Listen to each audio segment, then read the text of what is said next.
So ito pa malupit. Ngayon, mga kababayan, merong plano ngayon si Digong. Ito, pakita ko to sa inyo, no? Meron pong plano si Digong, no? Duterte bears signature base plan to separate Mindanao. Yan. So ito, panoorin natin tong video ni Digong, ha, na sinasabi niya dito na isa sa mga reason na plano niya is ihiwalay daw po yung Mindanao sa Pilipinas. Hindi, Boss Mike, bobo eh. Musobran na bobo eh. Bobo talaga eh. Ito, panoorin natin to, no? Panoorin natin to. Kasi di ba sabi naman ni Digong, kapag siya ay nagkakamali, pwede niyo murahin. Di ba sinabi niya yan dati, di ba, nung siya ay presidente? O so putang ina mo, Digong. Putang ina mo ka. Sige. Ito, panoorin natin to, ha. Mindanao magpirma, verified, under oath, in the presence of so many people, decide that we want a separate. Kaya kung ganun lang naman kayo dyan sa Luzon, pati sa Visayas, bahala kayo. Lahat, nandito man sa atin lahat. We all give our resources to them. Wala man ang Samar, ang Cebu, wala man nagpadala sa atin ng saging. Tayo man ang Mindanao is rich. But of course, kung separate independent to at magpuntahan lahat dito ang Pilipino, then it's gonna be a big problem. So, for as on its growing years, you have to restrict. But you can come. Mga taga Luzon, Visayas, we will not deny you, Pilipino.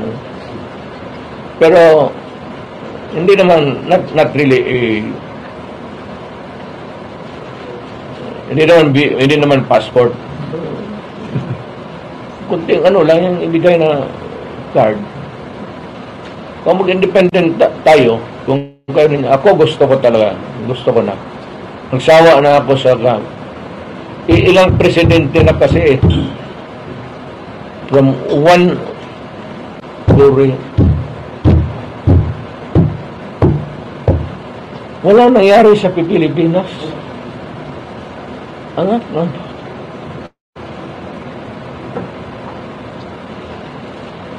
Wala nangyari sa Pilipinas. Nakita niyo mga kababayan yung sabi ni Digong? So gusto niya raw po ihiwalay yung Mindanao kasi wala naman daw po nangyayari sa Pilipinas. Ilang presidente na raw daw po yung nagdaan. Di ba presidente ka rin? Gago na. Sabi niya nga, di ba? O sabi niya, gusto kong ihiwalay ang Mindanao kasi the Mindanao is rich. Ganun pa siya, no? Ganun pa. Pok pa siyang ganun, no? Ilang presidente na ba ang nagdaan sa Pilipinas? Wala namang nangyari. Di ba presidente ka dati?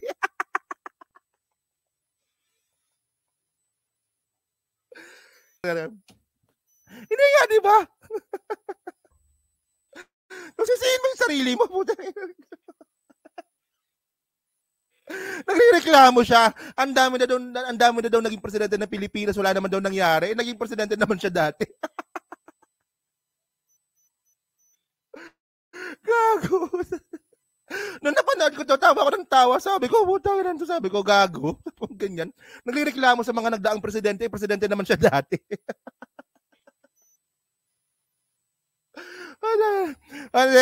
Sige. Seriously mga kababayan, ito.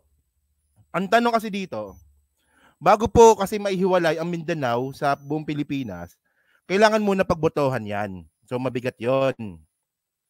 So sa tingin nyo ba na kaya ba ng buong Mindanao na makakuha po ng sapat na boto para maihiwalay sa Pilipinas? Siguro yung Davao lang, posible yon kasi mga kulto naman yung mga nakatira dyan. Pero, pero nakakatawa kasi dito mga kababayan. O nga, naulyanin na si Digong, no? Pati pagiging presidente niya, nakalimutan niya na. Tawa ako sa comment. O nga, di ba, no? Sobrang ulyanin ni Digong. Pati yung magiging presidente niya, nakalimutan niya na presidente pala siya dati. Ito.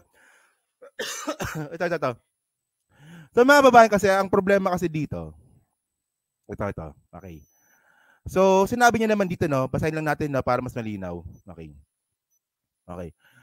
there's a process, I think, before the UN, United Nations, wherein you would gather signatures from all sorts of Mindanao, verified under oath, in the presence of so many people, decided that we want a separate, sabi ni Duterte, ano? So kung ganun lang naman, kayo dyan sa Luzon at sa Bisaya, bahala kayo, he added. Yan.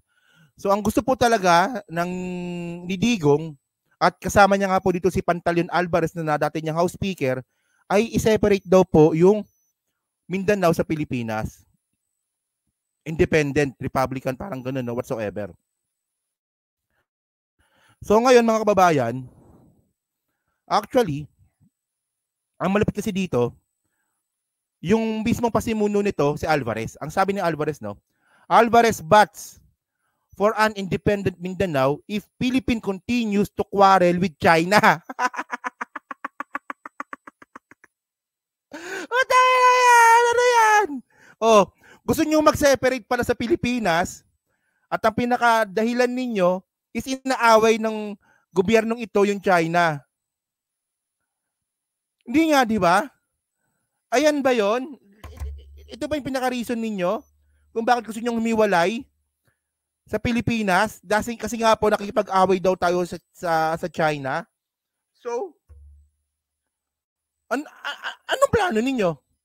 Mindanao, province of China? Ganun ba ibig sabihin nun? So mga kababayan, malinaw kasi dito eh. Kasi nung una, nilabas na po ito ni Pantaleon Alvarez nung nakarang araw pa.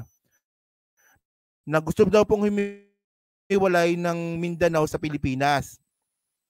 Hindi ko lang pinansin kasi sabi ko parang tanga naman to, no? Pero syempre, pag si Duterte na yung nagsalita, syempre may ano na, may iba na yun eh. Iba na yun. Oh. So sabi dito, no? May ano ba dito? Okay. Davao del Norte District, taga Davao din, di ba? Davao del Norte First District Congressman and former Speaker Pantaleon Alvarez says that Mindanao should advocate for independence if the Philippines continues to claim its stake in the West Philippine Sea. So digong na digong talaga yung style. Di ba? Oh. In the bold suggestion, Alvarez says that if the supposed Imperial Manila insists on dragging the entire nation towards the prospect of war, then Mindanao is better off by itself. So nakikipaggera ba tayo mga kababayan? Sa tingin ko naman hindi naman eh. Kinukuha lang po natin yung dapat po na nasa atin. Ganoon na naman ka-basic yan eh. So, Diyos ko, Digong, ano bang pinagagawa mo? Ewan ko ba dito, no? So mga kababayan kasi, ang sinasabi ko lang dito mga kay-streetwise, di ba? Kaya pala ang gusto ni Duterte dati is federalism.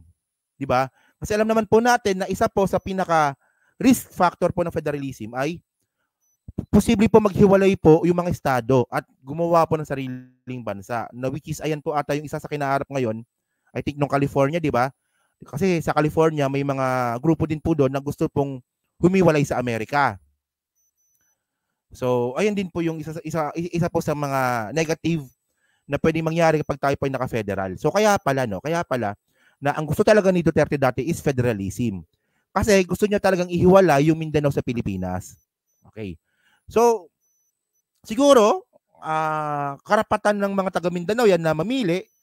Pero sa tingin ko mukhang mahabang proseso pa ito. Hindi ito basta-basta. Malamang kinuha na si Digong ni Lord bago pa mag-proceed ito. Kung magpo-proceed man. Pero mga kababayan po kasi ang pinaka pangit talaga dito mga kababayan kasi yung motivation po ni Digong kung bakit niya sinasabi ito. At malinaw po mga kababayan, no, naiisa lang po talaga yung prinsipyo ni Digong at ni Pantaleon Alvarez na protektahan po yung China. At ang ginagawa nilang hostage ay yung buong Mindanao. So kayo bang taga Mindanao, papayag ba kayo na umalis sa Pilipinas at ang pinaka-motivation ninyo ay China? Ewan ko lang sa inyo, kayo na maghusga. Kasi minsan hindi pa ako nakakatapak ng Mindanao. Hindi nga, sa totoo lang, hindi pa ako nakakatapak ng Mindanao. Luzon, Visayas, pero Mindanao hindi pa. Hindi pa nga. Oh. So kayo nang bahala mag-decide dyan. So karapatan nyo naman yan kung anong gusto niyo. Pero ang sinasabi natin dito, di ba? Yung motivation po kasi ay regarding po sa China. At alam naman po natin na yung China po na ang Davao po talaga ay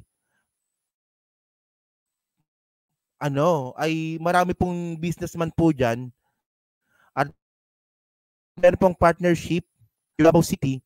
Alam naman po natin yan, di ba? Pag nangingi China ang Mindanao, paano ng mga vlogger niya? Paano nga kaya yun, no? Yung mga vlogger ni Digong, paano pag naging China na yung Mindanao, paano yung mga vlogger ni Digong, so lilipat kayo ng Mindanao, ganun ba yun? Tama si Boss Mike, no? Hindi nga, di ba? Kayo ba, papayag ba kayo nito? Kayo mga taga Mindanao? Na yung pinaka-motivation ninyo kung bakit gusto nyong umalis sa Pilipinas ay may kinalaman yung China? Papayag ba kayo na ganun? Ganun ba? Ewan ko lang, no? Pero napaka unjustifiable kasi noon. Kung papayag kayo sa gusto ni Digong na umalis po ang Mindanao sa Pilipinas, kung ang motivation lang naman pala ay inaaway daw po natin, sabi nila, yung China. So ano ba talaga? So gusto mo talaga maging estado ng China yung Mindanao? Dating na nga, gusto mo nga Pilipinas hindi mo nakuha, so Mindanao na lang. Yan tanong, buong Mindanao ba gusto ka? Buong Mindanao ba gusto yung pinaplano mo?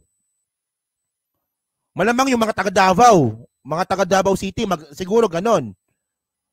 So gumawa kayo ng isang technology na ihiwalay yung Davao sa Mindanao. Kasi po yung Davao City po is nakadikit po sa Mindanao. So gawa kayo ng isang technology, hukayin ninyo yung Davao City at ilipat ninyo kung saan medyo malayo-layo sa Pilipinas. Kasi yung kakultuhan po at katangahan ng mga tao na nangyayari pa sa Davao City, baka po kumalat po sa buong Pilipinas. Di ba? Ang ginagawa kasi ni Digong pasimpleng civil war ito Naniniwala akong ganun Yung mga ganyang style ni Digong, pasimpleng civil war yan. Ito kasi sinasabi ko dito Alam ka namang sabihin ni Digong na mag-civil war tayo, umalis tayo sa Pilipinas. Hindi. Hindi ganun. Hindi niya bibiglain yan. Ipoprovoke niya muna yan. Unti-unting provocations hanggat ma-brainwash yung mga taga Mindanao. Sige na nga, kung ayaw ninyo pumayag, civil war tayo. Ganun yun Alam ka naman sabihin mo na civil war tayo, di walang pumayag. Kung unti-untiin mo yan, mabibrainwash mo yung mga tao, so, dun na, di ba tama, rebellion, di ba? Dun na pwede pumasok yung civil war. Ewan ko lang nung dapat talaga pinapahuli na to At ako naniniwala ako mga kababayan na isa sa mga reason kung bakit nangyayari ito, hindi ito tungkol sa People's Initiative Hindi ito tungkol sa pagiging addict di umano ni PBBM Naniniwala ako na ang pinaka-reason kasi nito is yung ICC. Naniniwala talaga ako doon. Di ba? So mga kababayan kasi. So diyan po sa 1,800 po na nanonood, so paki-comment na lang po sa baba kung ano ba yung masasabi nyo nga po dito sa sinabi ni Digong na ang Mindanao na raw po ay naghihirap at ang daming presidente na nga raw po ang nagdaan, wala naman daw po nagbago sa Mindanao. Pero naging presidente naman daw po siya dati. So ang reason ngayon ni Digong, umalis ang Mindanao sa Pilipinas. Yan. So dyan po sa team replays, tsaka dyan po sa live comments po, paki-comment na lang po, no? So mga kababayan po kasi, dyan. So dyan po sa 1,827 po na nanonood, pahingin na lang po ako ng like para po makatulong po sa content po na to.